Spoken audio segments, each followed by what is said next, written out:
punched in the face and fought off her 39-year-old attacker, hitting him with a stick.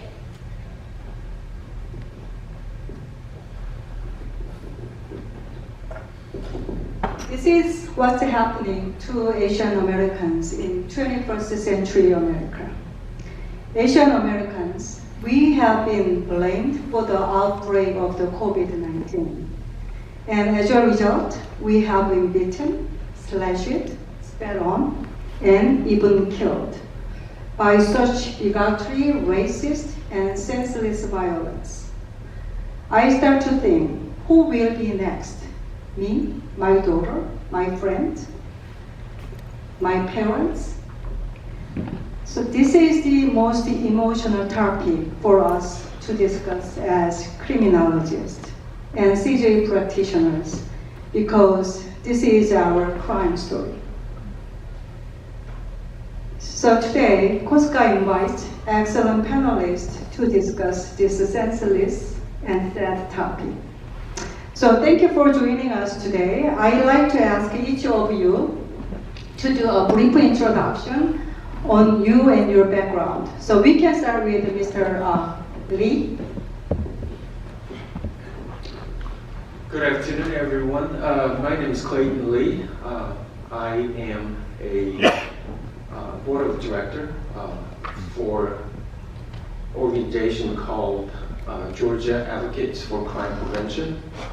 We started in 2019, and since then we have endeavored and test many crime prevention education seminar and building a relationship with local police department, and that's what I'm here. Okay, thank you. Hello, good afternoon. My name is Ben Pack. I'm an LAPD officer. I've been an officer for 15 years, and I'm the president of the Korean American Law Enforcement Organization. It's a group of about 350 Korean American officers and sheriff's deputy in California. We've been around for 4 years, and I'm very honored that I was invited here and looking forward to partnering up so we can do the excellent work that you guys been doing, and we can probably entice other groups to join us so we can continue doing the important work that seems like everybody knows about it, but nobody really is paying attention to it. So thank you. Hi, good afternoon. My name is Woo Hyung-jo. I'm the consul working for the Korean consulate and police attaché at the same time. So currently I'm working as a police officer as well. So we are really interested in this topic, and even though I'm not a super expert or something, but I will do my best. Thanks. Good afternoon. My name is Yeonjae Park, and I'm a graduate student at the University of Texas at Dallas. Yongjae David Nam from Michigan State University, and I had an honor to receive a grant from Overseas Korean Foundation and KOSCA, and conducted a study about anti-Asian hate crimes in the United States, highlighting the role of procedural justice and social identity. So you can find more about the study today at 5. So anyway, thank you for inviting me and Yongjae for the panel discussion, and I hope our study can provide you with some small but meaningful ideas. Thank you. Please give us a big round of applause to our excellent panelists.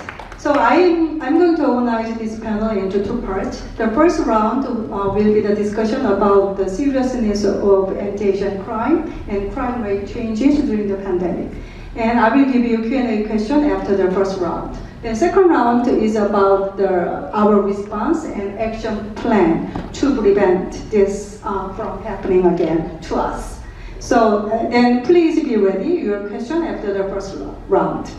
So I'm going to start with my first question to Mr. Lee. Could you tell us about the anti-Asian hate crime incidents and rate changes in Georgia?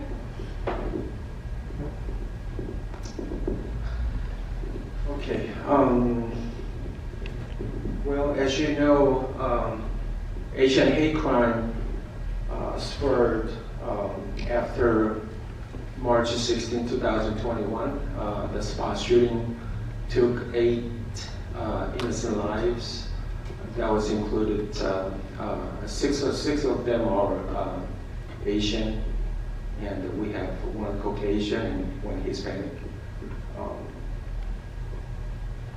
After that incident happened, right after first the gunman started incident killing the first spa location, I got an immediate email from local police department that we have built a very strong relationship with. The one was the Central Precinct from Gwinnett County. Department sent us the email alerting us to, actually alerting me to send all these alerts, warnings to the Asian community. And he said there is a shooting goes on in a spa or massage stores. So, and after that, I got another email from City of Doraville, where this 2 police department is where a lot of Asian residents and businesses are located. So they sent me an email to alert every community that there was an incident. I think this the shooter is targeting Asian business owners, especially on spa or massage place. So he said we will take we'll take extra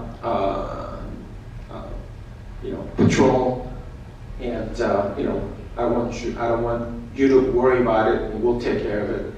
And that was a great thing. I didn't know what happened, and I immediately turned on TV, and there's a news goes on about this incident.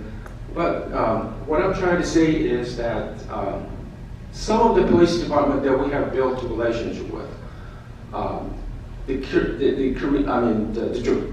Georgia Advocates for Crime Prevention, had a great job building local police department or sheriff's department, judges, prosecutor's office, even GBI.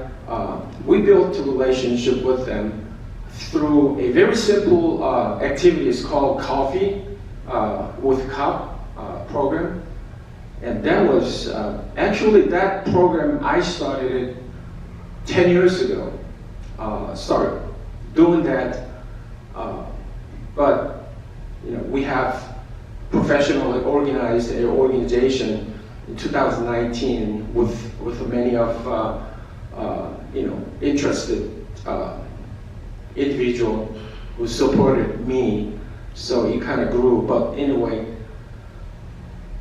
building a relationship with the law enforcement, I think is the best solution, for any type of crime prevention activities. But the seriousness of the Asian hate crime, started, I guess, many years ago. As I grew up in the United States since I was 16, but I took it as a outsider because I'm the immigrant. Everybody all knows that. We kind of felt outsiders. But how do I belong with them? How do I? But everyday incidents joke about being an Asian, stuff like that. But I take it. Sometimes I have to fight for it. But I grew up with it, so I thought it was just nothing. But after spot shooting incident happens and kills a lot of innocent people, I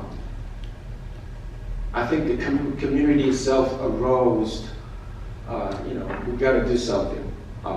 So a lot of community got together, a lot of organization got together, and started voicing it up. And we did a demonstration several times regarding this issue. As everybody knows, or been heard or seen news, indicating that this is not a hate crime. But a lot of Asian community felt it is hate crime. So how do we fight that, and how do we resolve that, and how do we voice ourselves, be treated just like any other people who lives in the United States. America is a land of opportunity. This country is a melting pot country, and we're still facing this type of issue. It sucks. But I'm glad not just Korean, but Chinese, Vietnamese, Indians, a lot of other Asian community arose, voice ourselves up, and I see because of this incident happens, I think we kind of bonded together. A lot of people wanted to run for the political seats so they can voice for our community. So I think which is a good thing. So the seriousness, of course, there's a seriousness of alert to Asian community, and I think the scholars like you, all these people, is doing a great job supporting academically or resourcefully. We can, as a civilian, we can do so much. But since we met through Dr. Chu, he is a great resources and assets to our organization. So because of him, we are able to network and meet all these scholars, and working together to make Asian community a better place to to live and do business with. So that's the seriousness is that we've been awaken ourselves. We have to voice up. We cannot be quiet anymore. We contributed so much to the society and to this country, but we're not being recognized. So I think through this, we can be together, we can work together, voice ourselves. How do we voice ourselves? Number one, everybody, if you're a citizen, you gotta vote. So that's my conclusion for your first question. Is that good enough? More than good enough. I totally agree with what he said. So actually we take granted from the microaggression to violence. We believe that that is part of our life in the United States, but not anymore. So through this kind of discussion, we will make our voice be heard. So that is the goal of this panel discussion. So we heard Dr. Lee's experience about the seriousness and hate crimes in the United States. So next, I just want to hear from Mrs. Park. She studied recently the anti-Asian hate crimes. So she's going to explain anti-Asian hate crime change rates during the pandemic. Thank you. So, according to the Center for the Study of Hate and Extremism, anti-Asian hate crime increased by 340% last year compared to the year before. And records with New York, San Francisco, Los Angeles, and many other cities surpassed their record numbers in 2020. And New York, for example, had a particularly drastic increase from 30 to 133 anti-Asian hate crimes. And San Francisco showed like 567% increase.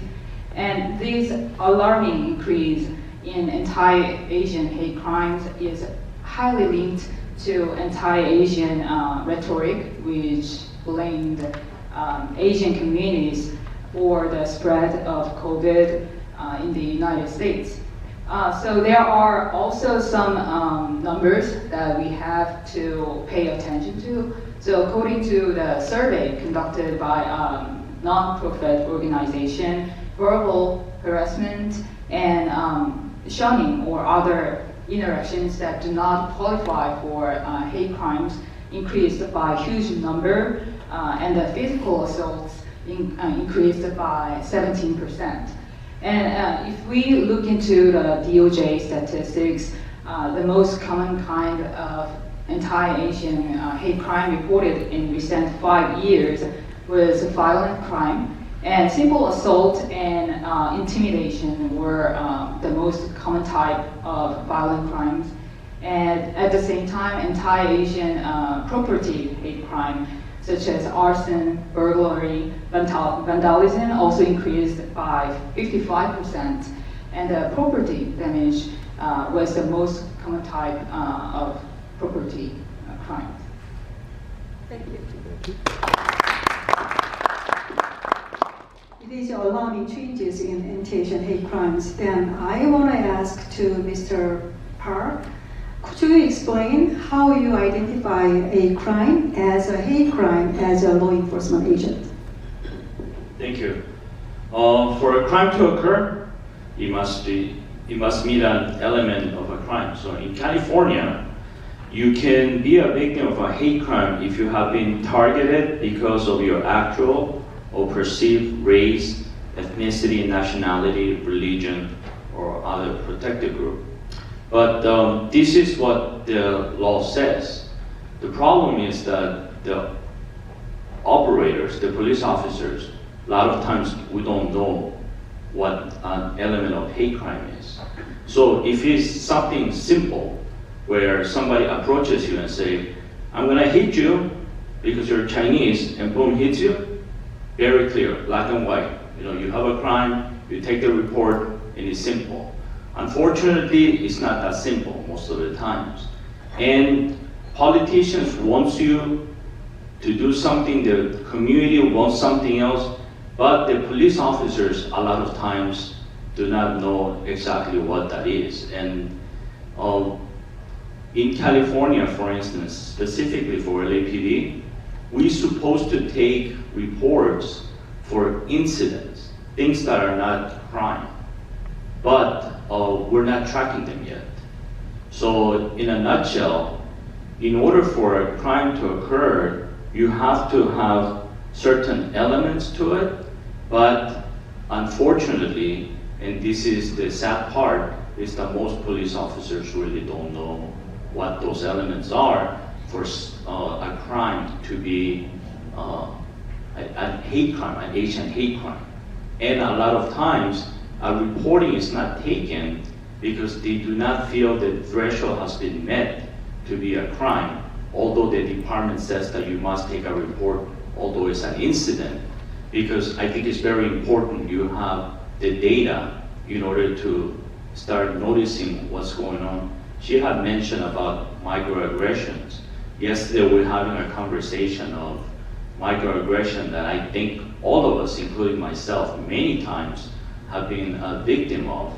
But we all only talking about the extreme cases, the death and people being attacked. And you know, in order for us to start addressing the serious things, we do have to start taking notice of the microaggressions as to what is happening. Many of us, most of us, take sort of the little things, like even coming here, I was pushed and run in the airplane by a very tall gentleman. And I know he did it because he knows that I'm a 5'7" Asian guy. If I was 6'2", 300 pounds, I know he would have not pushed me. So, you know, but we kind of take it as, okay, it's part of it. And I think that's what needs to change, you know, from an Asian perspective as well. Thank you that information. And I'm going to have one more question to Mr. Cho. Then I will ask you, I'm going to take questions from the audience. So please get ready your questions. So Mr. Cho, we want to know about the typical profiles of offenders and victims of hate crimes in South Korea. Thank you.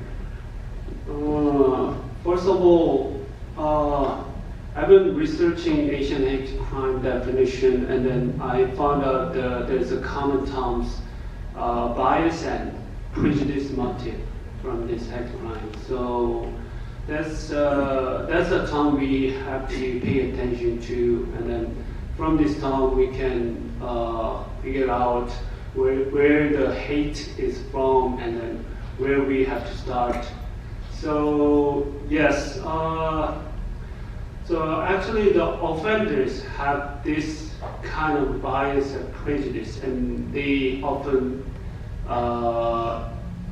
against the particular group before he mentioned, like the race or nationality, religion, sexual orientation, and disability, and gender. So there are so many. So and also the perpetrator, the offenders often point to the hate targets and seek accomplice to harass them more. And in this process, feeling or hatred are amplified and then collected.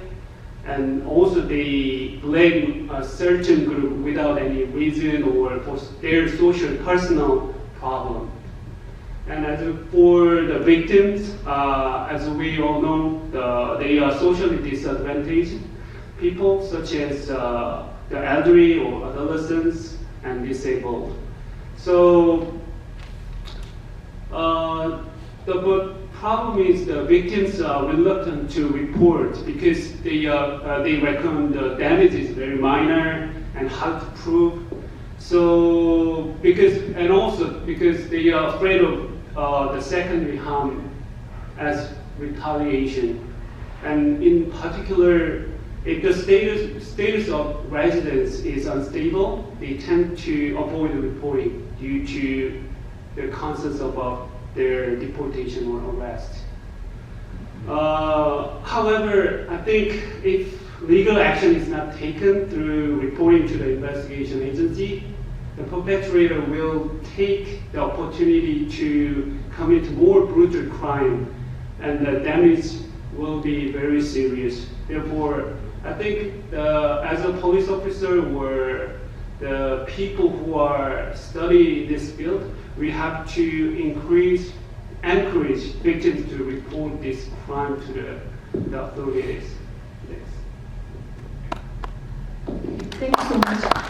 Actually, hate crime is everywhere, right? So now I'm going to take some questions from the audience. Any questions about the topic we just discussed? Yes? The only one? Yeah, Okay. Thank you so much for the great information, and actually, it was very important topics. But the main concern should be how we can prevent these hate crimes in our community. So, do you have any suggestion or policy implication for preventing hate crimes? So, Yes, I can answer. Well, one of the most important things is knowing your surroundings, being aware of your surroundings. Unfortunately, nowadays, all of us are, have our phones, and then that's where our attention is. And a lot of times, when we review the videos of victims, that's where they are. They're doing this. And then the perpetrator is walking straight at them, but they're not aware of it. So that's one. One of the other things that I do tell a lot of the Asian people is, I look around this room and I've noticed several nice watches. Okay, I don't know how much of the news you get here, But in Hollywood or in the LA area, those attacks are very, very frequent nowadays. And it may not be a hate crime per se, but just as a general precaution, nice watches, nice purses, nice cars.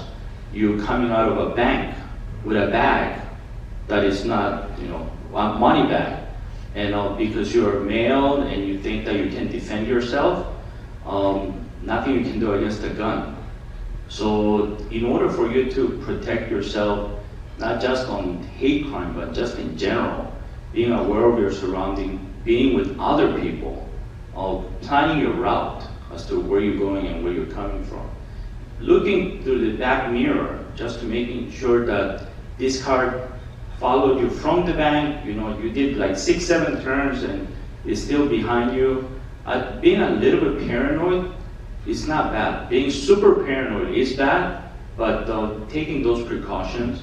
And unfortunately, you're a victim when you're perceived weak. And when we look at the victims of Asian hate crime, female, elderly, short stature, or location, time of the day, those things matter. So I think you just have to, there is not much you can do if somebody really wants to hurt you. Okay, you will be victimized, unfortunately. But if to avoid it, it's just kind of preparing yourself, or if somebody who is screaming at the top of their lungs, I hate Asian, and they're walking towards you, for you to say, it's okay, I'm just gonna keep on going, that would be foolish. But a lot of times, especially Asians, you don't want to seem rude, you don't want to hurt other people's feelings. I have gotten off the elevator when people that I didn't think they were the nicest people got on the elevator. I said, excuse me, and then I just got off. And if they think that I'm a horrible human being, I don't know them, I don't care. Okay, but I take myself out of that situation. So. Mr. Kim, do you want to add something? Yes. Actually, I want to explain about how the Korean government and how Korean embassy or consulate to respond to the Asian hate crime, and especially your question about prevention. Yeah. And also I think the prevention is very important. So from government's side, to be honest, we have limited manpower and resources to support victims practically. So we need support from the local authorities like LAPD or APD. So actually we help victim report to the police office and try to give more information about related laws or regulations. And also,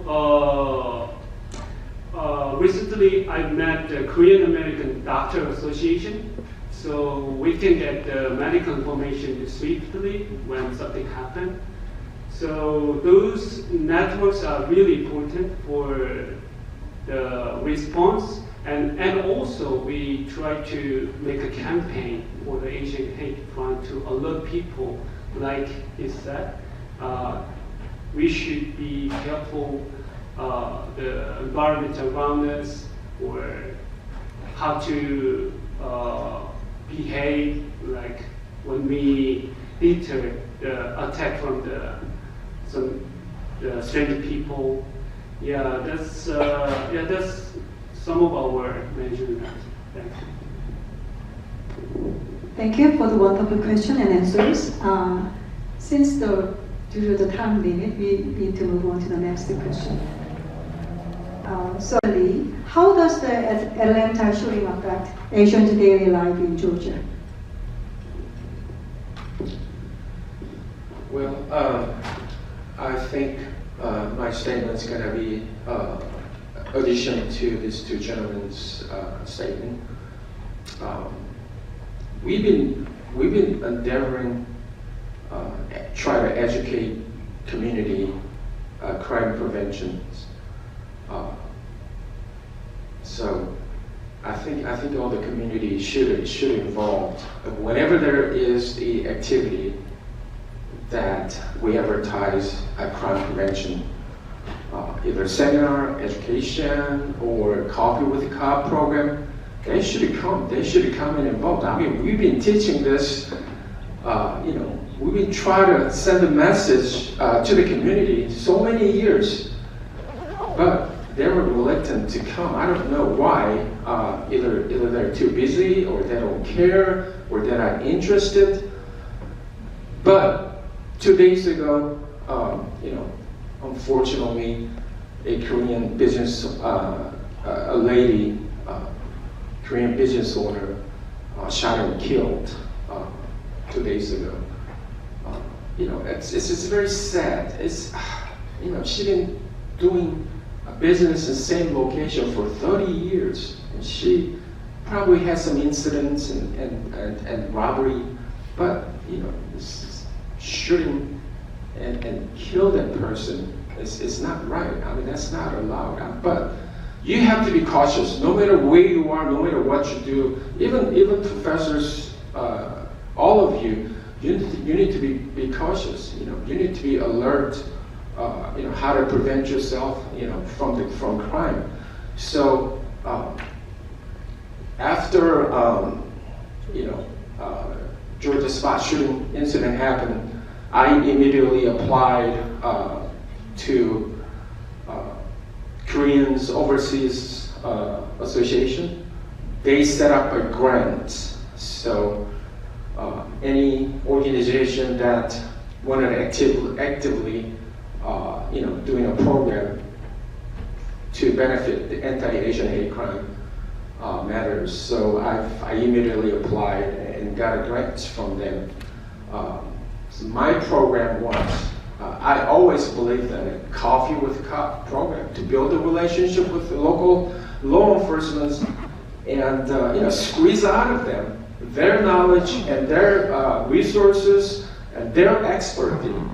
And we build a relationship with them. They'll tell us, they'll educate us, they'll train us how to prevent yourself or businesses from intruders. So with that grant, I was able to do a Coffee with Cop program every 2 weeks.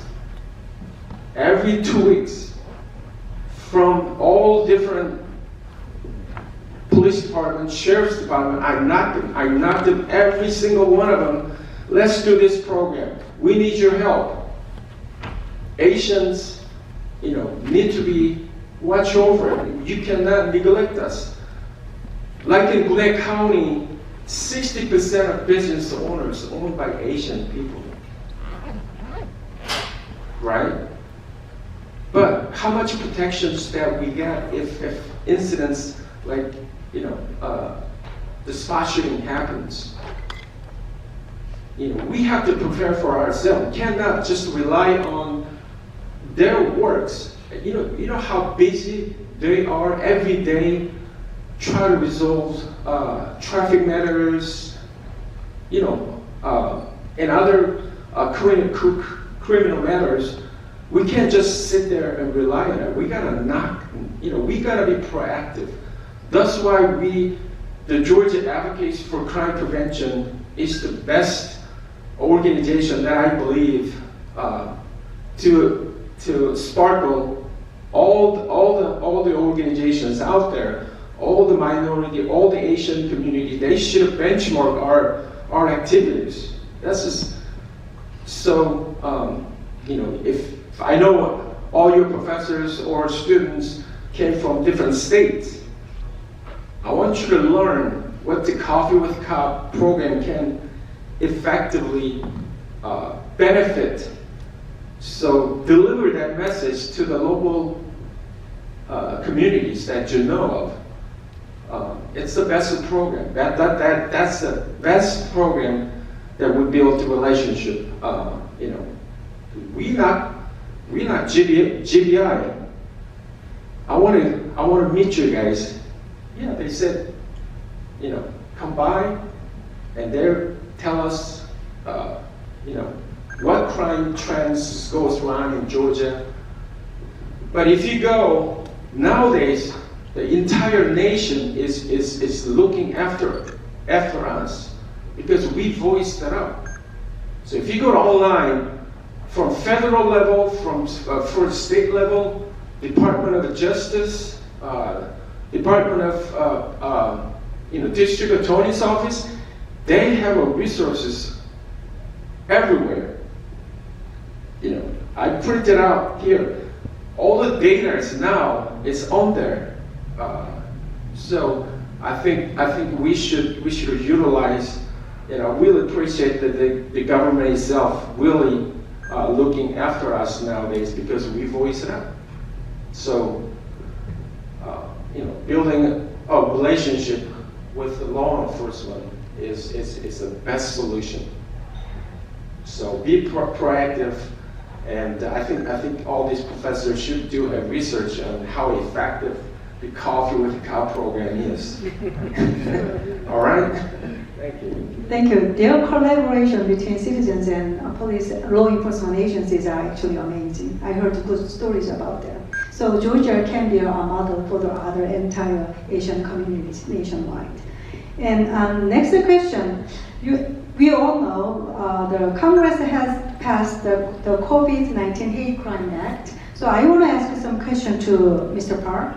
How does the COVID-19 Hate Crime Act change the investigation and reporting of anti-Asian hate crimes? And also, I want to hear the online reporting resources, whether that has been built or not, as law requires.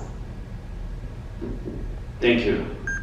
Well, let me ask you, how many of you know that there was a COVID-19 anti-hate crime bill that passed in 2021?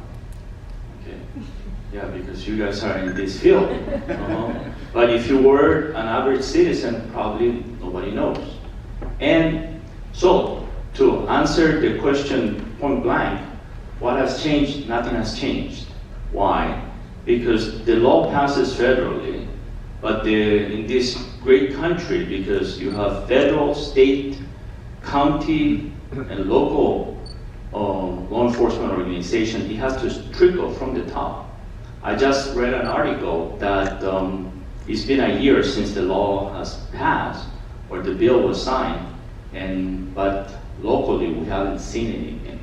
LAPD, that's all I know, being proactive, they just started working on it.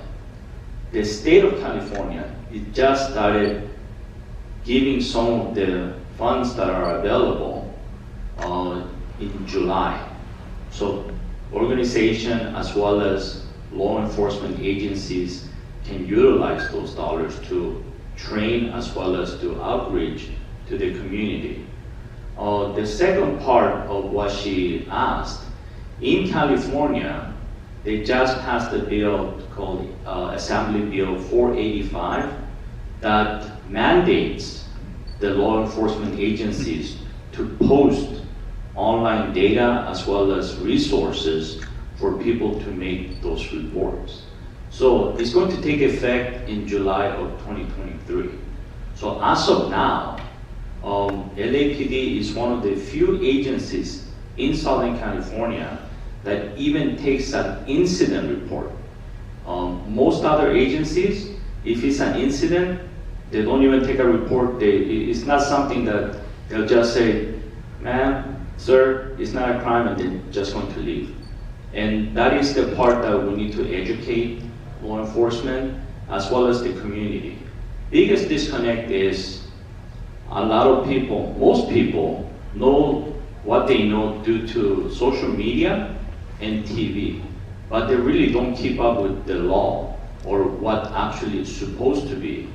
And anytime law enforcement officers go to an incident and they don't take the report, then on social media it's like this copper came and rude, did not do anything. It's like, I don't know why I'm paying my taxes, and all that happens. So online reporting, at least in California, is not available.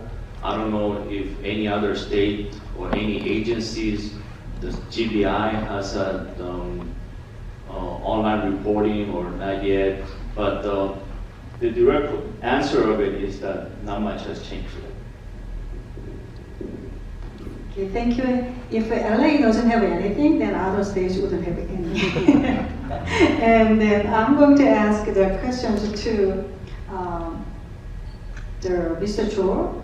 What kind of services can the Korean consulate offer for the Korean Americans or Koreans relating to hate crimes?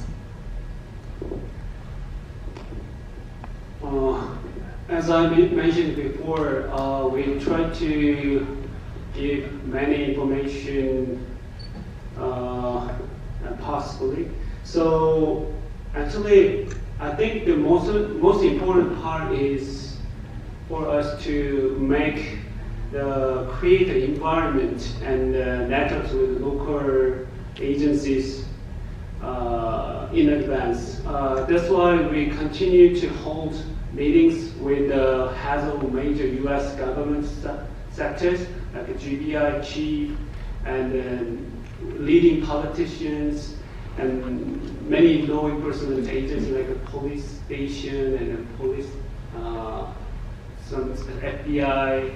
So just we want to raise the awareness of hate crime. So that's why it can ensure the host government like the U.S.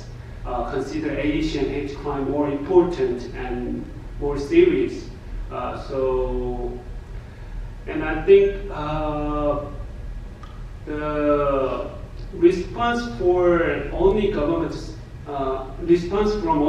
side is not enough. We have to connect with the private sector, like the GACP, Georgia Advocate Crime Prevention. So we work with crime prevention groups and strengthening our network with the local police and then cooperating with the local many agencies in order to secure the powers and authority from them, because we have no jurisdiction here.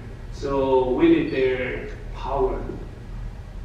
I think we believe that this effort to make networks will play an important role in responding to the Asian hate crime. So that's all we are now working on to make a better, safer society. That's all. Thanks. Thank you so much. So I have one more question to Ms.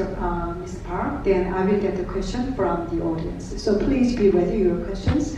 And Mrs. Park, in your study, you introduced the concept of procedural justice, social identity, and cooperation with the police to investigate and deal hate crimes. So please explain those concepts and how we can apply such concepts to prevent anti-Asian hate crimes.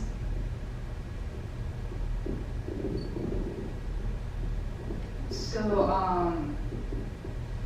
the procedural justice refers to assessments that people make about the appropriateness of police behavior, which include evaluation of the fairness of the decision and of interpersonal treatment.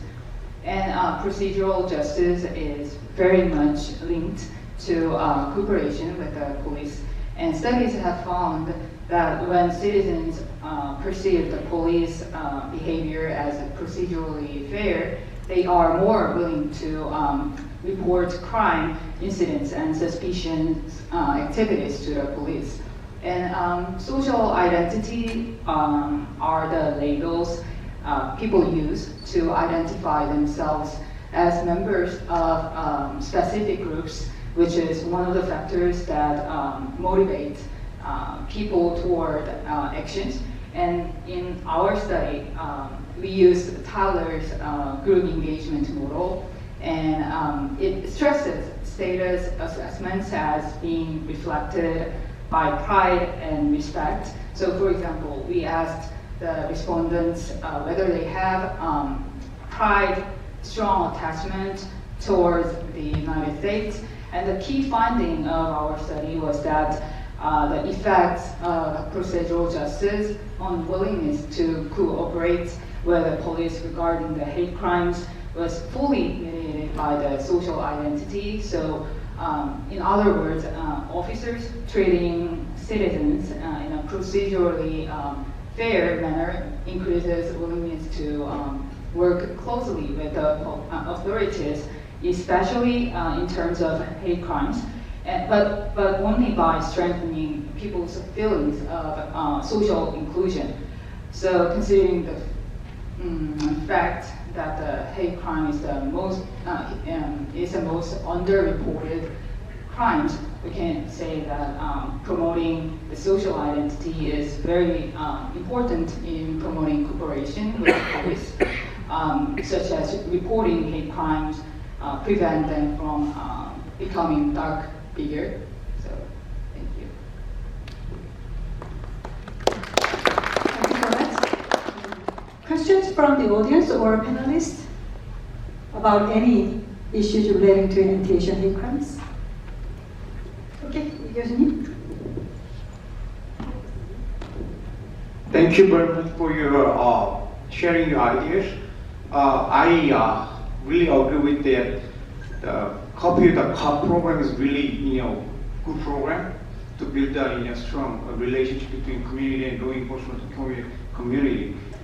But what I see problem is also volunteering or participation from the community member. How we encourage community member to engage in building a relationship with the law enforcement community.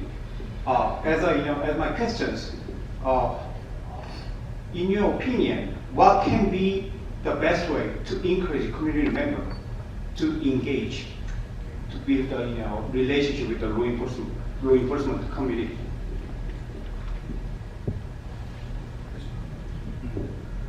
That's a question I am still working on. I don't have an answer to it. That's been worked on for 3 years, but we're still doing it.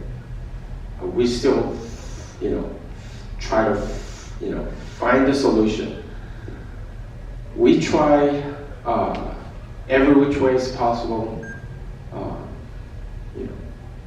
Try to encourage community to involve. But it's not easy. I know it's not easy, but I'm not going to give up. I'm continuing going, even if there's only one person shows up. For example, every activities that we do, every event that we organize, even if there's one person comes and finds a solution for him, or for that community, that's the result that I'm looking for. We have that result many times, during many activities like that. But I was keep saying that every reporters, I never miss inviting all the reporters to the activity, to the event. They're the one doing eyes and ears for the community. Those who cannot attend, they're the one being eyes for them, ears for them. They're the one reporting. Okay, and during this event, what we have focused on, what trending crimes going on this area. That's kind of solution that we get. We need to be careful on certain things on that month. So that's the solution that we get. But building, like I said, is building a relationship with the law enforcement. If I know one person, if I know one officer, he drives by, sees me, he never misses to say hi. You doing okay? Yes, I'm doing okay. Because my career was a banker, and I had a bank in Korean community, And I build a relationship with that city's police department. 2 police officers never misses. When they drives by my bank, they stopped in. Says, hi, you doing okay? Is everything's okay? Even though we have a security guard sitting up front. That's the kind of relationship that I'm looking for. They're not a bodyguard.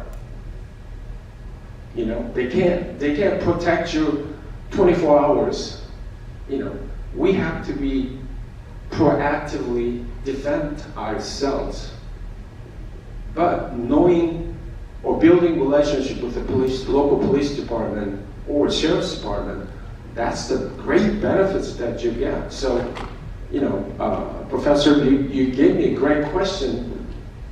I am still, our organization is still fighting that. How do we attract more people to attend? Yesterday, we had a meeting, Georgia Atlanta Beauty Supplies Association. Their leaders got together yesterday and talked about it because one person, you know, got killed. So, you know, Mr. Park addressed that important of, you know, building a relationship with a police officer. What if the police officer was drove by before the incident happened, says, hi, is everything's okay over here? Will that prevent? It cannot be guaranteed, but will that help? The possibility is yes. So that's a great question, but you know, sorry that I don't have an answer to it, but I'm still working on it. Once I found the solution, I'll let you have it. Thank you. Thank you very much. Any other questions? Yes, Professor Kim? My question is very similar to just before the gentleman, but I think still there is no any practical solution to the problem. But the Mr. Lee, when you got the notification from the police station at the time the spa incident, did you have any kind of some emergency notification system amongst the Korean members, or there was no such a system for notifying them the potential danger surrounding them at the time? That's another question that we are working on. But after the SPAR shooting incident, I mean, our organization always talks about how do we set up an emergency line, you know, so that the community that we can share it with the community. But after SPA shooting incident happens, you know, there's a lot of organization, you know, created a not a hotline, but connections. So, you know, that's another thing's our homework to resolve. But there's a lot of organization here in Atlanta, and they created emergency contact information down here. It says report online to community organizations. There's a hotline over here, but you know, our organization and there's several other organizations are missing. So I don't know who created this, but you know, I think we should endeavor ourselves, and also, you know, the Korean consulate should have their numbers over here too. But is it something to do with it politically? I don't know. But that's a very good question. We have talked about that, and we've been discussing about that issue. But definitely we should have that solution. All I could do is send it or call individually or our Kakao Talk conversation. That's about it. So we are. You know, I think you made a very good point, but we're still a premature organization. So we have a lot to work on. Thank you. We are running out of time, but we have a big guest from GBI, so I just want to hear his comments on this entire panel. Hey everybody, my name is John Melvin. I'm the Assistant Director of the Georgia Bureau of Investigation. And prior to that, for 25 years, I was a district attorney. And thank you for this very important discussion that we're having. The different thoughts that I've had several different thoughts as we've been going on. It's good to see you again. To your point, as far as hate crimes and being able to disseminate it, we actually had a different kind of hate crime about 5 months ago, and it was against the Hindu community, where they were attacking the temples. And when one temple got attacked, they sent a blast out to all the area Hindu temples, and fortunately, they all raised their kind of threat level of awareness, and were able to apprehend the people that were perpetrating it.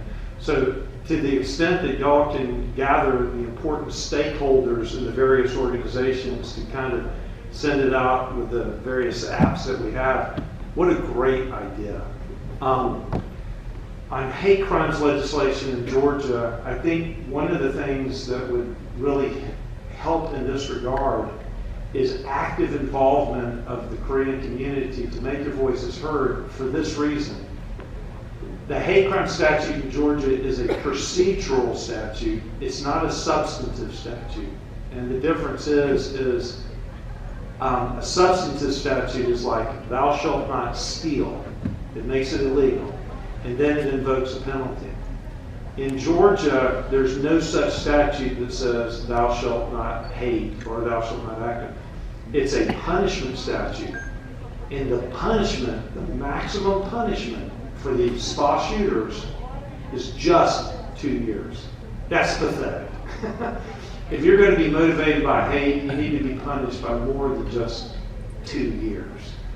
So I would encourage on the legislative front to add a little bit more teeth to the statute to dissuade people from that. And that touches on something else that you mentioned. I hope I'm not going too long. But the armed robbery that occurred just 2 days ago, the defendant that did that had committed several other violent crimes in his past. What is he doing on the streets?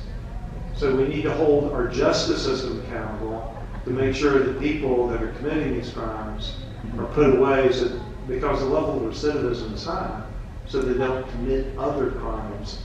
We need to engage our legislatures to strengthen the statutes that make this illegal. We need to involve our communities so that we can quickly coalesce and get on high alert when something like that happens. And thank you again, and thank you, Dr. Chu, for the kindness that you've shown me for the 3 and 4 years that I've been at the Bureau. I had the chance to talk to his class many years ago. Thank you for your attendance. Your presence actually means a lot to us. So I just want to wrap up this panel. So I want to thank you, these fantastic panelists. Please, one more big round of applause. And also, I want to thank you for all your really wonderful questions and participation. Thank you. So reception will be continued after 10 minutes or 5 minutes break. Thank you.